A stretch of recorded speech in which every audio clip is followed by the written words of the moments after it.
السلام علیکم معزز سامعین، آج آپ ایک ایسی کہانی سننے جا رہے ہیں جو صرف دل کو نہیں روح کو ہلا کر رکھ دے گی۔ یہ صرف ایک کہانی نہیں، یہ ایک باپ اور بیٹے کی بے پناہ ایمان، قربانی اور اللہ کی رضا کے لیے سب کچھ چھوڑ دینے کا واقعہ ہے۔ اگر آپ سے کہا جائے کہ اپنے سب سے پیارے کو اللہ کے لیے قربان کر دو تو کیا آپ کر پائیں گے؟ آج آپ سنیں گے ایک ایسے بیٹا کی کہانی جس نے صرف اپنے باپ کا حکم ہی نہیں مانا بلکہ اللہ کے لیے اپنا گلا چھری کے نیچے رکھ دیا۔ یہ ہے حضرت اسماعیل علیہ السلام کا واقعہ، ایک ایمان کا پیغام جو آپ کا دل بدل دے گا۔ تو آئیے اس واقعہ کو غور سے سنتے ہیں اور تفصیل سے جانتے ہیں۔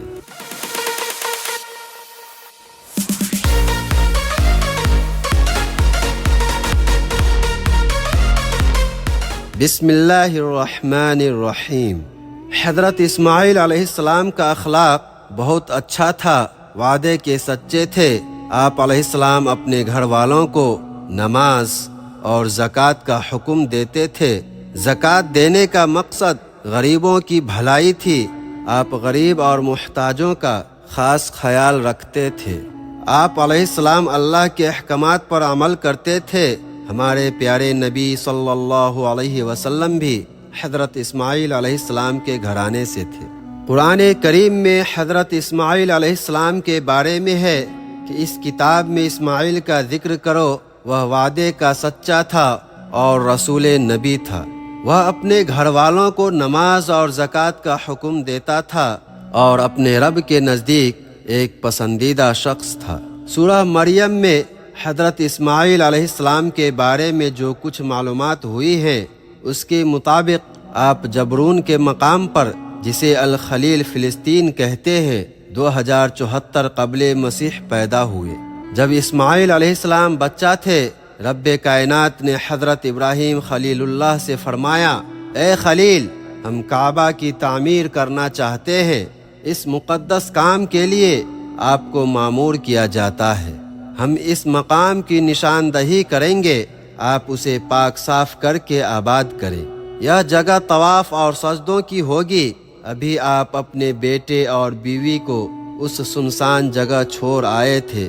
تفصیل اس کی یوں ہے، حضرت ابراہیم علیہ السلام 75 سال کی عمر میں جب اپنے وطن عراق سے ہجرت کر کے ملک کنعان فلسطین میں تشریف لائے تو اس وقت آپ کے ساتھ آپ کے بھائی حضرت لوط کے علاوہ آپ کی بیوی حضرت سارہ بھی تھی۔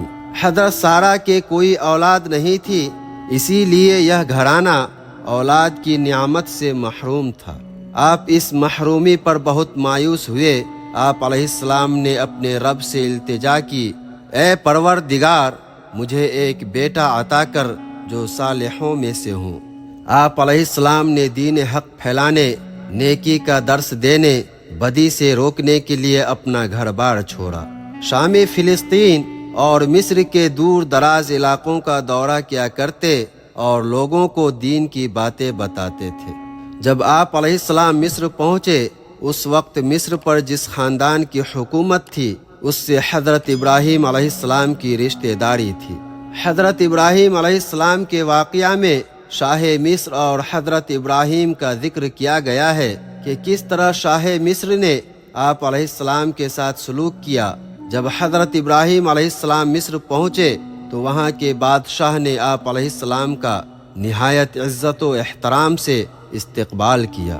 اس وقت آپ علیہ السلام کے ہمراہ آپ کی بیوی حضرت سارہ بھی تھی۔ بادشاہ حضرت ابراہیم علیہ السلام کو قدر کی نگاہ سے دیکھتا تھا اور بہت زیادہ عزت کرتا تھا۔ مصر کے بادشاہ نے اپنی بیٹی ہاجرہ کو ایک خادمہ کی حیثیت سے حضرت ابراہیم علیہ السلام کے سامنے پیش کیا اور شادی کرا دی، اور کہا کہ میری بیٹی کا اس گھر میں لونڈی ہو کر رہنا دوسرے گھر میں ملکہ ہو کر رہنے سے بہتر ہے۔ حضرت سارہ نے بھی خوشی سے اجازت دے دی۔ حضرت ہاجرہ پہلے ہی سال حاملہ ہو گئی۔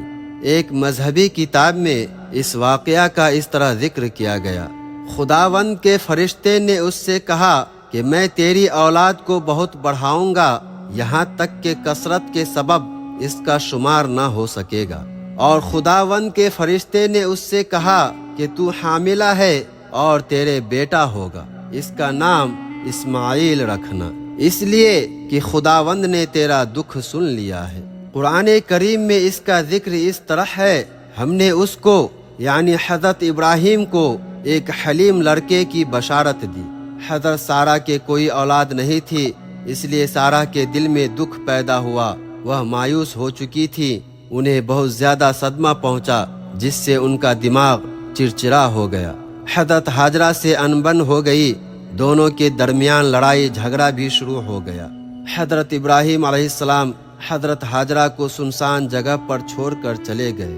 آپ علیہ السلام حضرت ہاجرہ کو کچھ کھجورے اور پانی کا ایک مشکیزہ دے رکھے تھے۔ آپ علیہ السلام کے لوٹ جانے کے بعد حضرت ہاجرہ کھجوریں کھاتی اور مشکیزہ کا پانی پیتی رہی اور بچہ کو دودھ پلاتی رہی۔ کھجورے اور مشکیزہ کا پانی آخر کب تک چلتا، وہ بھی ختم ہو گیا۔ مناسب کھانا اور پانی نہ ہونے کی وجہ سے سیدہ ہاجرہ بھی کمزور ہو چکی تھیں، ان کے سینہ میں بھی دودھ خشک ہو چکا تھا، اس لیے بچہ بھی دودھ سے محروم تھا اور بھوک سے تڑپ رہا تھا۔ جب کھانا پانی نہیں تھا تو آپ بہت پریشان ہوئی، آپ چاروں طرف دوڑتی رہیں، کبھی پہاڑ پر چڑھ کر چاروں طرف نظر دوڑاتی کہ کہیں کوئی نظر آ جائے، کبھی پہاڑ سے نیچے اترتی، کبھی دوسرے پہاڑ پر چڑھ جاتی۔ اس طرح صفا اور مروہ کی پہاڑیوں پر 7 مرتبہ دوڑی۔ رسول اللہ صلی اللہ علیہ وسلم نے فرمایا، حضرت ہاجرہ کے اس عمل کی یاد میں لوگ صفا اور مروہ کے درمیان دوڑتے ہیں۔ حضرت عبداللہ بن عباس رضی اللہ عنہ بیان کرتے ہیں، حضرت ہاجرہ جب آخری مرتبہ مروہ کی پہاڑی پر چڑھیں تو انہوں نے ایک انجانی آواز سنی، جیسے کوئی کچھ کہہ رہا ہو۔ وہ یکسو ہو کر غور کرنے لگی، پھر آواز سنائی دی۔ اس پر حضرت ہاجرہ نے کہا، اے شخص، تو نے اپنی آواز تو سنا دی، کیا تو میری فریاد سن کر میرے لیے کچھ کر سکتا ہے؟ پھر حضرت ہاجرہ نے ننھے اسماعیل کے قریب ہی حضرت جبرائیل علیہ السلام کو دیکھا کہ وہ اپنی ایڑی یا بازو سے زمین کھود رہے ہیں، یہاں تک کہ اس میں سے پانی نکل آیا۔ حضرت ہاجرہ وہ پانی اپنے مشکیزہ میں بھرنے لگی، جیسے جیسے وہ پانی بھرتی گئیں پانی ابل کر اوپر آتا رہا۔ نبی کریم صلی اللہ علیہ وسلم نے فرمایا، اللہ اسماعیل علیہ السلام کی ماں پر رحمت فرمائے، اگر وہ زمزم کو اسی حالت میں چھوڑ دیتی تو زمزم بہتا ہوا چشمہ ہوتا۔ یعنی جب چشمہ بہہ رہا تھا تو حضرت ہاجرہ علیہ السلام نے چشمہ سے کہا، زمزم، یعنی ٹھہر جا، اور چاروں طرف مٹی ڈال کر اسے گھیر دیا۔ اللہ تعالیٰ نے سیدہ ہاجرہ کو زمزم کا پانی عطا کیا۔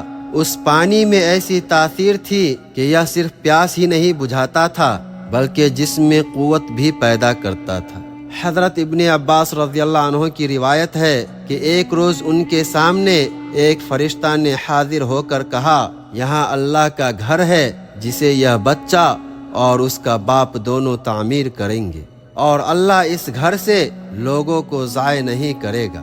حضرت ہاجرہ اور ننھے اسماعیل کو رہتے ہوئے تھوڑا ہی عرصہ گزرا تھا کہ قبیلہ جرہم کے کچھ لوگ مقام قدا کی طرف سے آئے اور مکہ کے نشیبی علاقہ میں ٹھہرے۔ ان لوگوں نے دور سے دیکھا کہ ایک پرندہ ایک جگہ پر چکر لگا رہا ہے۔ انہوں نے خیال کیا کہ پرندہ اسی جگہ پر چکر لگاتا ہے جہاں پانی ہوتا ہے۔ معلوم کرنے کے لیے اس مقام پر اپنے 2 آدمی بھیجے۔ انہوں نے وہاں پانی دیکھا تو واپس آ کر اپنے آدمیوں کو بتایا۔ انہیں پانی کی ضرورت تھی تو کچھ مشقیں لے کر پانی لینے کے لیے پہنچے تو وہاں ایک عورت اور بچہ کو سنسان جگہ پر موجود پا کر حیرت زدہ ہوئے۔ انہوں نے سیدہ ہاجرہ سے پانی طلب کیا، اس کے بدلے میں کھانے کے لیے بڑی مقدار میں کھجوریں پیش کیں اور واپس چلے گئے۔ بنو جرہم کے لوگ دوبارہ اس جگہ پر آئے، پانی لیا،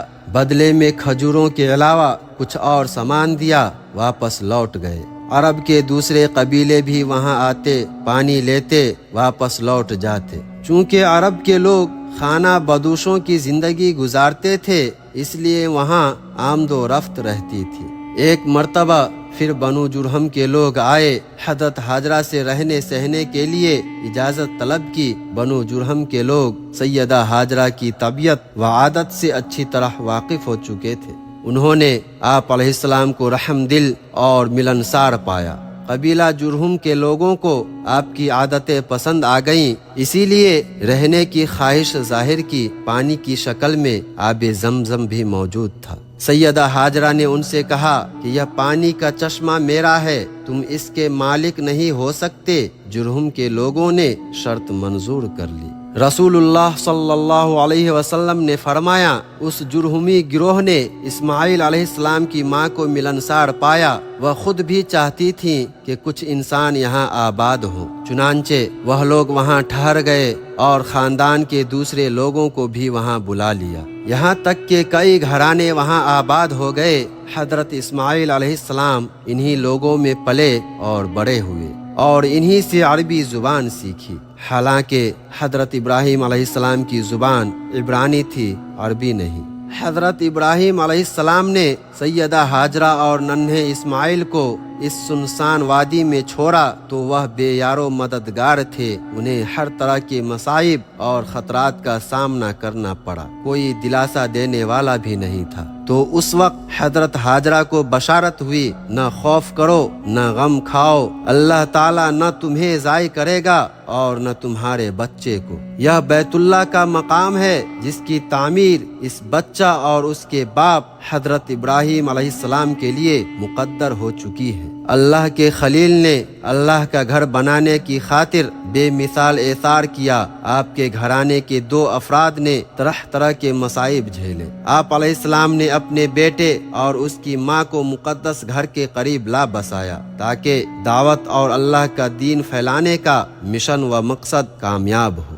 حضرت ابراہیم علیہ السلام کے زمانے میں اور ان سے قبل بھی لوگ بتوں کو خوش کرنے کے لیے انسانی جانوں یا بعض موقع پر جانوروں کی قربانی کیا کرتے تھے۔ ان کا خیال تھا کہ ان کا معبود ان سے قربانی طلب کرتا ہے، اگر ان باطل معبودوں کو خوش کرنے کے لیے قربانی نہ دی جائے تو ان کا معبود ناراض ہو جاتا ہے، ان پر طرح طرح کی مصیبتیں نازل کرتا ہے۔ ان کے خیال میں آفات سے بچنے کے لیے قربانی دینا ضروری ہے، لیکن اسلام میں قربانی کا مقصد کچھ اور ہے۔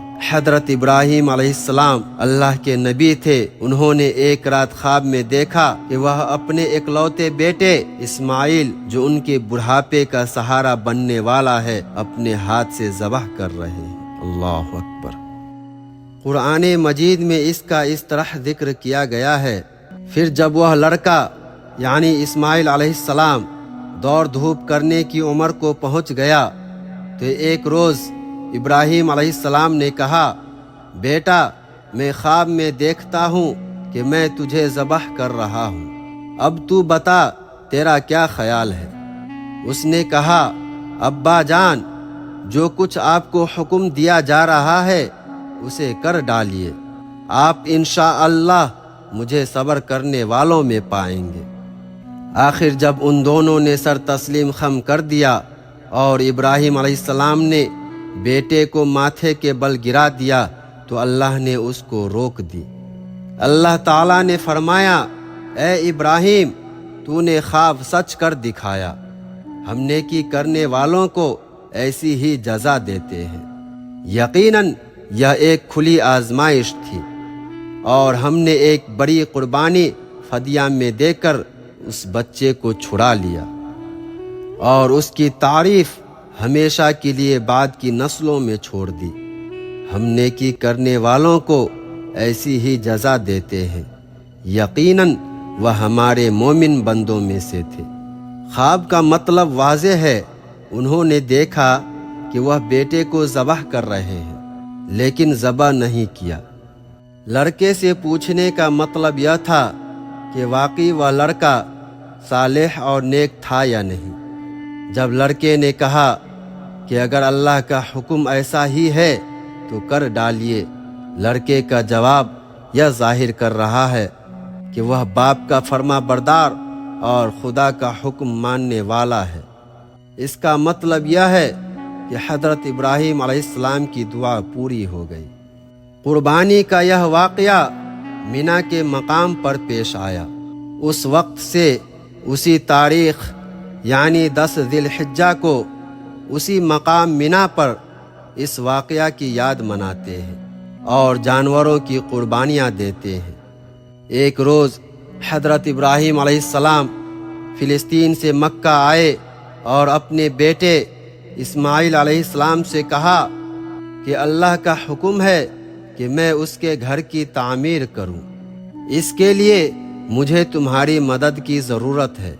بیٹے نے جواب دیا کہ بیت اللہ کی تعمیر کے لیے میں حاضر ہوں، اس کام میں آپ دیر نہ کیجیے۔ اس کا قرآن کریم میں اس طرح ذکر کیا گیا ہے، اور یہ کہ ابراہیم اور اسماعیل جب اس گھر کی دیواریں چن رہے تھے تو دعا کرتے جاتے تھے، اے ہمارے رب، ہم سے یہ خدمت قبول فرما لے، تو سب کی سننے اور سب کچھ جاننے والا ہے۔ یہ گھر باپ اور بیٹے تعمیر کر رہے تھے۔ یہ گھر صرف عبادت کے لیے ہی نہیں تھا، بلکہ تمام دنیا کے مسلمانوں کے لیے میل ملاقات کی جگہ تھی، تاکہ یہاں بھائی چارہ کا منظر نظر آئے، سب آپس میں ایک دوسرے سے ملیں۔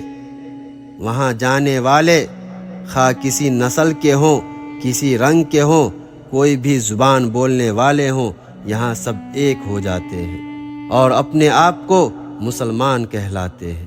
قرآن کریم میں مختلف مقامات پر مختلف انداز میں اللہ تعالیٰ نے فرمایا ہے، ابراہیم کے لیے اس کے گھر کی جگہ مقرر کی اور ہدایت کی کہ میرے ساتھ کسی کو شریک نہ کرنا، اور میرے گھر کو طواف کرنے والوں اور قیام کرنے والوں، رکوع اور سجدہ کرنے والوں کے لیے پاک صاف رکھنا۔ یقیناً پہلا گھر جو لوگوں کے لیے مقرر کیا گیا وہی تھا جو مکہ میں تعمیر ہوا۔ یہ گھر برکت والا ہے اور سارے جہانوں کی ہدایت کے لیے ایک مرکز ہے۔ اس میں اللہ کی کھلی نشانیاں ہیں۔ مقام ابراہیم سے جو کوئی اس میں داخل ہو جاتا ہے اس کو امن مل جاتا ہے۔ ایک موقع پر حضرت ابراہیم علیہ السلام یوں دعا کرتے ہیں، اے رب، ہم دونوں کو اپنا فرما بردار بنا، ہماری نسل میں سے ایک ایسی قوم اٹھا جو مسلمان ہو، جو تیرے احکامات پر عمل کرے، ہمیں اپنی عبادت کے طریقے بتا، ہماری غلطیوں کو معاف فرما، تو بڑا معاف کرنے والا ہے۔ اے رب، ان لوگوں میں خود انہی کی قوم سے ایک ایسا رسول اٹھا جو انہیں تیری آیات سنائے، ان کو کتاب اور حکمت کی تعلیم دے اور ان کی زندگیاں سنوارے، تو بڑا طاقتور اور حکمت والا ہے۔ جب حضرت ابراہیم علیہ السلام اور حضرت اسماعیل علیہ السلام دونوں اللہ کے گھر کی تعمیر کر چکے تو لوگوں کو عبادت کے لیے بلایا گیا۔ اس کا ذکر قرآن کریم میں اس طرح آیا ہے اور حکم دیا کہ لوگوں میں عام کر دو کہ تمہارے پاس آئے، خواہ پیدل آئے یا دور دراز مقام سے دبلی اونٹنیوں پر آئے، تاکہ یہاں آ کر دیکھیں کہ ان کے لیے کیسے کیسے دینی اور دنیاوی فائدے ہیں۔